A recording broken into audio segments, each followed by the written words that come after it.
ನಮಸ್ಕಾರ, ನೀವು ನೋಡ್ತಿರೋದು SCN TV Kannada. ಇಂದಿನ ಪ್ರಮುಖ ಸುದ್ದಿಗೆ ಸ್ವಾಗತ.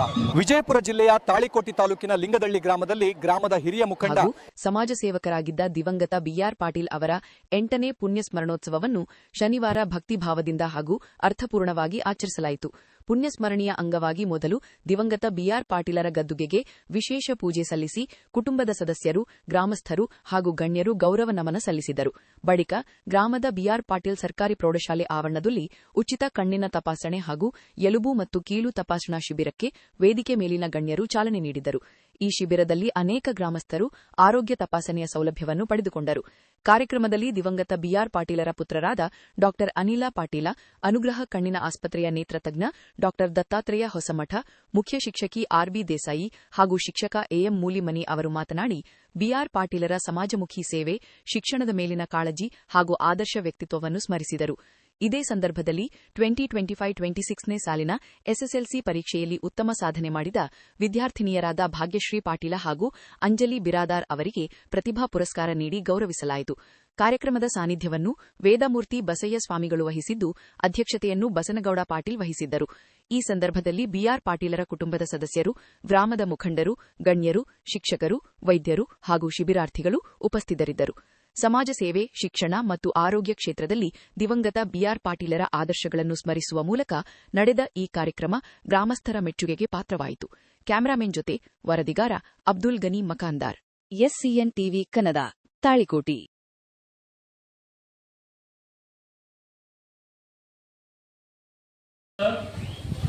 ನಂಗ ದೊಡ್ಡದಾಗಿ ಮರ ಆಗ್ಬೇಕಾಗಿದೆ, ಗಾಳಿ ಬರಲಿ ಬೆಳಿ ಇದು ಆಗ್ಲಿ, ನಾ ಎತ್ತರ ಬೆಳಿಬೇಕಂತೀನಿ, ಇಷ್ಟು ದೊಡ್ಡವ ಆಗ್ಬೇಕಂತೀನಲ್ಲ, ನನ್ನ ಗಿಡದ ಎಲ್ಲಕ್ಕಿಂತ ದೊಡ್ಡದು ಎತ್ತರ ಆಗ್ಬೇಕಂತ ಒಂದು ಬೀಜ ಅಂತ, ಅದ್ರ ಬಾಜು ಇನ್ನೊಂದು ಬೀಜ ಅಂತ. ಏನಂತಂದ್ರ ನನಗ ಈ ಬಿಸಿಲ, ಗಾಳಿ, ಮಳಿ ಆ ತ್ರಾಸ ತಗೊಂಡ್ ಬೇಡ, ನಾನು ಅಷ್ಟೇ ಇರ್ತೀನಿ, ನಾ ಎಷ್ಟು ಬೀಜ ಅದೀನಿ ಅಷ್ಟೇ ಇರ್ತೀನಿ. ಸೊ ಟೈಮ್ ಹೋಗ್ತದ, ಈ ಬೀಜ ಯಾವ್ದು ಗಿಡ ಆಗ್ಬೇಕಂತದ ಅದು ಬೆಳಿತಾನೆ ಹೋಗ್ತದೆ. ಗಾಳಿ ಬರ್ಲಿ, ಮಳಿ ಬರ್ಲಿ, ಸಿಡ್ಲು ಬರ್ಲಿ, ಏನೇ ಬರ್ಲಿ, ಅದು ಕಷ್ಟಪಟ್ಟು ಬೆಳೆದು ದೊಡ್ಡ ಮರ ಆಗ್ತದೆ.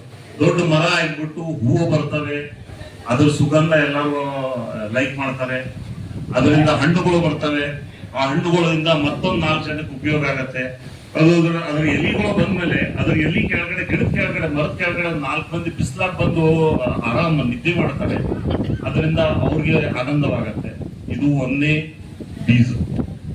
ಎರಡನೇ ಬೀಜ ಏನಂತೂ, ನನಗಿದೆ ಯಾವ್ದು ಕಷ್ಟ ಬೇಡ, ನಾವು ಒಟ್ಟು ನನ್ನ ಪೂರ್ತಿಗೆ ನಾನೇ ನಾವು ನನ್ ಬೆಳಿದ್ ಬೇಡಾಗೈತಿ ಅಂತಂದ್ಬಿಟ್ಟು ಆ ಬೀಜ ಎರಡನೇ ಬೀಜಕ್ಕೆ ಏನಾಗತ್ತೆ, ಒಂದ್ ದಿವಸ ಒಂದು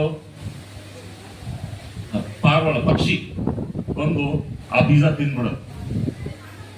ಸೊ ಇದ್ರಲ್ಲಿ ನೀವು ಯಾವ ಬೀಜ ಆಗ್ಬೇಕಂತ, ಒಂದನೇ ಬೀಜ ಅಥವಾ ಎರಡನೇ ಬೀಜ? ಒಂದನೇ ಬೀಜ. ಯಾಕಂದ್ರೆ ಜೀವನದಲ್ಲಿ ನೀವು ಈಗ ಒಂದ್ ಎಕ್ಸಾಂಪಲ್, ತಂದೆಯವರು ಬೆಳೆದ್ರು, ಒಂದ್ ದೊಡ್ಡ ಮರ ಆಗ್ಬಿಟ್ಟು, ಆ ಮರದ ಕೆಳಗಡೆ ನಾವು ಬೆಳೆದೇವಿ, ಆ ಮರದ ಕೆಳಗಡೆ ಅವ್ರ ಹಣ್ಣು ಕೊಟ್ಟಿದ್ದು ಎಷ್ಟೋ ಜನಕ್ಕೆ ಅದರದ್ದು ಉಪಯೋಗ ಆಯ್ತು. ಆ ಹಣ್ಣದ ಅವ್ರ ಬೀಜದಿಂದ ಮತ್ತೆ ಎಷ್ಟೋ ಬೀಜಗಳು ಬಂದು ಈಗ ನಾವು ಬಂದಿದ್ದೇವೆ. ಈಗ ಅಪ್ಪವ್ರಂತೂ ಹೋದ್ರು, ನಾವ್ ಯಾಕೆ ಬರ್ಬೇಕಾಗಿತ್ತು ಇಲ್ಲಿ? ನಮ್ಗೆ ಇಲ್ಲಿ ಬಂದು ಏನ್ ಮಾಡೋದು? ಇಲ್ಲಿ ಬಂದು ನಾವು ಹೋದ್ರೆ ನಮ್ಗೆ ಏನ ಬರ್ತಾರ, ಏನ ಸಿಗತ್ತೆ. ಆದ್ರೆ ಅದಕ್ಕಿಂತ ದೊಡ್ಡದು ಏನು ಅಂತಂದ್ರೆ, ನಾವು ಬರುವುದು ಎದಕ್ಕಂದ್ರೆ ಅಪ್ಪವ್ರ ಹೆಸರು ಹೇಳಲಿಕ್ಕೆ ಬಂದಿಲ್ರಿ. ಅಪ್ಪವ್ರು ಏನೋ ಒಂದು ಗೆರಿ ಹಾಕಿದ್ದಾರೆ, ಅದನ್ನ ನಾವು ಮುಂದೆ ಹೆಂಗ್ ಹೊರಸ್ಬೇಕು. ಯಾಕಂದ್ರೆ ಇಲ್ಲಿ ಮಾಡಿದ್ದೆ, ಇಲ್ಲೆಲ್ಲ ಹಿರಿಯರು ಇವತ್ತೆಲ್ಲ ನೋಡಿದೇವೆ, ಇಷ್ಟೆಲ್ಲ ಹಿರಿಯರಿಗೆ ನಾವು ಸನ್ಮಾನ ಮಾಡಿದ್ದೇವೆ. ಯಾಕೆ ಮಾಡಿದೇವಿ ನಿಮ್ಗೆ ಅನಿಸ್ಬೋದು, ಇವತ್ತಿನ ಎಲ್ಲ ವಿದ್ಯೆ ನಿಮ್ಗೆ ಏನ್ ಬೇಕು ಅಂದ್ರೆ ಎಲ್ಲ ಮೊಬೈಲ್ನಾಗ ಸಿಗ್ಬೋದು. ಏನೇ ಒಂದು ಪ್ರಶ್ನೆ ಕೇಳಿದ್ರೆ ಹೇಳ್ಬಿಡುತ್ತೆ, AI ಹೇಳ್ಬಿಡುತ್ತೆ ನಿಮ್ಗೆ ಏನಂತ, ಯಾವ್ದೋ ಒಂದು ಪ್ರಶ್ನೆ ಕೇಳಿದ್ರೆ ಅದು ಹೇಳ್ಬಿಡುತ್ತೆ. ಬಟ್ ಒಂದ್ ದಿವ್ಸ ಬರ್ಬೋದು ನಿಮ್ಗೆ ಏನಂತಂದ್ರೆ, ಹೆಂಗಾದ್ರು ಇದು ಬಂತು, ಕರೋನಾ ಡಿಸೀಸ್ ಬಂದಾಗೆ ಎಲ್ಲಾನು ಬಂದಾಗ್ಬಿಡುತ್ತೆ. ಆ ತರ ನಿಮ್ದು ಇಂಟರ್ನೆಟ್ ಬಂದಾಯ್ತ್ರಪ್ಪ.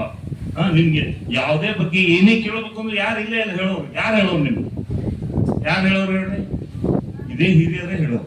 ಅಂದ್ರೆ ಹಿರಿಯವರ ಕಡೆ ಇದ್ದ ಎಕ್ಸ್ಪೀರಿಯನ್ಸು ಕಲಿಯೋದು ನಿಮ್ಗೆ ಬಹಳಷ್ಟಿದೆ. ಆದ್ರೆ ನಾವೇನ್ ಮಾಡ್ಬಿಟ್ಟಿದ್ದೇವೆ, ಮಾಡರ್ನ್ ಸೈನ್ಸ್ ದವರು ಎಲ್ಲರೂ ಇಲ್ಲ ಎಲ್ಲ ಮೊಬೈಲ್ ಅಲ್ಲಿ ಸಿಗುತ್ತೆ ಅಂತ ಅಂದ್ಬಿಟ್ಟು ನಾವು ಅವ್ರ ಜೊತೆ ಕಮ್ಯುನಿಕೇಟೇ ಮಾಡಲ್ಲ, ಅವ್ರ ಜೊತೆ ನಾವು ಮಾತಾಡಂಗೆ ಇಲ್ಲ.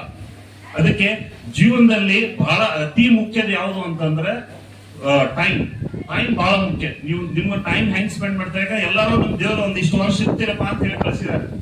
ಆ ಇಷ್ಟು ವರ್ಷ ಇರು ನೀವು ಎಷ್ಟು ಚಂದ ಉಪಯೋಗಿಸ್ತೀರಿ ಅದ್ರ ಮೇಲೆ ನಿಮ್ ಜೀವನ ನಡೀತದೆ.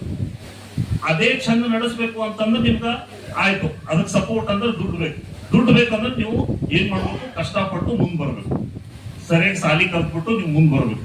ಮುಂದ್ ಬಂದು ಮತ್ತೆ ಎಲ್ಲಕ್ಕಿಂತ ದೊಡ್ಡದು ನೀವು ಇನ್ನೊಬ್ರಿಗೆ ಏನ್ ಮಾಡ್ತೀರ ಅನ್ನೋದು ಅತಿ ದೊಡ್ಡದು. ನಾ ಏನ್ ಮಾಡ್ಕೊಂಡಿನಿ, ನನ್ಗೇನ್ ಸಿಕ್ಕದ ಅನ್ನೋದು ಅದು ಎರಡನೇ. ಸೊ ಈ ತರ ಒಂದ್ ಎರಡು ಮಾತು ಹೇಳಿಬಿಟ್ಟು ನಾ ಇಲ್ಲಿ ಬಂದ ಎಲ್ಲ ಹಿರಿಯರಿಗೆ ತುಂಬಾ ಧನ್ಯವಾದಗಳು. ಮಕ್ಕಳಿಗೆ ನೀವೆಲ್ಲರೂ ಚೆನ್ನಾಗಿ ಓದ್ರಿ. ನಮ್ಮ ಶಾಲೆ ನಮ್ಮ ಊರದವರು ಇವತ್ತಾದ್ರೂ ನಾನು ಎಲ್ಲ ನನ್ನ ಹತ್ರ ಯಾವ ಪೇಷಂಟ್ ಬಂದ್ರು ನಾನು ಹೇಳ್ತೀನಿ, ನಾನು ತಾಳಿಕೋಟಿ ಅಂತ ನಮ್ ಲಿಂಗಡಿ ಅಂತ ನಮ್ಮ ಊರು ಬರ್ತಾ ಮುದ್ದೆಗಳದವ್ರು ನಾವು ಅಂತ ಅಂದ್ಬಿಟ್ಟು ಬಹಳ ಪ್ರೀತಿಯಿಂದ ಹೇಳ್ತೀನಿ. ಸೊ ಈ ಭೂಮಿ ತಾಯಿಯನ್ನು ಬರಿಬೇಡ್ರಿ ಎಲ್ಲಿ ಹೋಗುತ್ತೋ. ಮತ್ತೆ ನಿಮ್ಮ ಹತ್ರ ತಾಯಿ ಮೇಲೆ ಪ್ರೀತಿ ತೋರಿಸಿದ್ರೆ ದುಡ್ಡು ಕಡಿಮೆ ಆಗಲ್ಲ. ತಂದಿ ಮಾಡಿದ್ದು ನೀವು ಪಾಲಿಸಿದ್ರೆ ನಿಮಗೆ ಜೀವನದಲ್ಲಿ ನೀವು ಹಿಂದೆ ಉಳಿಲೇ ಇಲ್ಲ. ಅದಕ್ಕೆ ತಂದೆ ತಾಯಿ ಬಹಳ ದೊಡ್ಡವರು. ಯಾವಾಗ್ಲೂ ಅವ್ರು ಏನ್ ಮಾಡಿದಾರ ಅನ್ನೋದು ನೀವು ಅವ್ರು ಹಾಕಿದ ಗೆರಿಗಳು ನೀವು ಪಾಲಿಸ್ಕೊಂಡು ಹೋದ್ರೆ ನಿಮ್ಗೆ ಯಾವ್ದು ಜೀವನದಲ್ಲಿ ಕಡಿಮೆ ಬಿಡಲ್ಲ. ಈ ಸಂದರ್ಭದಲ್ಲಿ ನಾನು ಸಲ್ಲಿಸ್ತೇನೆ. ಒಂದು ವೇಳೆ ಈಗಾಗಲೇ ತುಂಬಾ ಸಮಯ ಆಗಿದೆ, ನಾನು ಬಹಳಷ್ಟು ಸಮಯ ತಗೊಳಂಗಿಲ್ಲ. ಈ ಶಿಬಿರದ ಕುರಿತಾಗಿ ನಾನು ಡೈರೆಕ್ಟ್ ಆಗಿ ಮಾತಾಡ್ಬಿಡ್ತೇನೆ.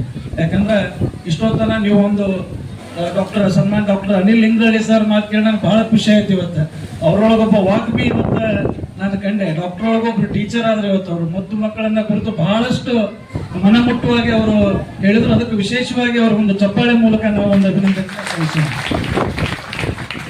ಇವತ್ತು ತಮ್ಮ ಬದುಕಿನುದ್ದಕ್ಕೂ ಶಿಸ್ತಿನ ಸಿಪಾಯಿ ಅಂತ ಬದುಕಿ ತಮ್ಮ ಆದರ್ಶಗಳಿಂದ ಮುಂದಿನ ಪೀಳಿಗೆಗೆ ಅಸಂಖ್ಯಾತ ಮಕ್ಕಳ ಬಾಳಿಗೆ ಬೆಳಕಾದಂತವ್ರು ಯಾರಾದ್ರೂ ಇದ್ರೆ ಅದು ಸನ್ಮಾನ್ಯ BR ಪಾಟೀಲ್ ಲಿಂಗದಳ್ಳಿ ಸಾಹೇಬ್ರು ಅಂತೇಳಿ ಈ ಸಂದರ್ಭದಲ್ಲಿ. ಯಾಕಂದ್ರೆ ಅವ್ರ ಬಗ್ಗೆ ನಮ್ಗೆ ಬಹಳ ವಿಶೇಷ ಕಾಯ್ದೆ. ಅವರನ್ನ ಬಹಳ ಹತ್ತಿರದಿಂದ ನೋಡಿವಿ. ಬಹಳ ಸಣ್ಣವರಿದ್ದಾಗಿಂದ ಅವ್ರ ನಮ್ದು ಒಡನಾಟ ಇತ್ತು. ಶ್ರೀ ಶ್ರೀ ಸದ್ಗುರು ಸದಾನಂದ ಮಹಾರಾಜರ ಪರಮ ಭಕ್ತರಲ್ಲಿ ಬಹಳ ಮುಖ್ಯವಾದಂತಹ ಭಕ್ತರು ಮಾನ್ಯ BR ಪಾಟೀಲ್ ಲಿಂಗದಳ್ಳಿ ಸಾಹೇಬ್ರು ಇದ್ರು. ನಮಗ್ 3 ಹೊತ್ತು ಪ್ರಸಾದ ಸಾಹೇಬ್ರ ಮನೆಯಿಂದ ನಮ್ಮ ಮಠಕ್ಕೆ ಬರ್ತಿತ್ತು ಅಂತ ಹೇಳಿ ಈ ಸಂದರ್ಭದಲ್ಲಿ ನಾನು ನೆನೆಸ್ಕೊತೀನಿ. ಅಷ್ಟೇ ಅಲ್ಲದೆ ಮಹಾನ್ ವ್ಯಕ್ತಿ ಎಷ್ಟು ಚೆನ್ನಾಗಿ ಬದುಕನ್ನ ಕಟ್ಟಿಕೊಂಡು ಮುಂದಿನ ಒಂದು ಪೀಳಿಗೆಗೆ ದಾರಿದೀಪ ಆಗ್ಬೋದು ನೋಡಿ.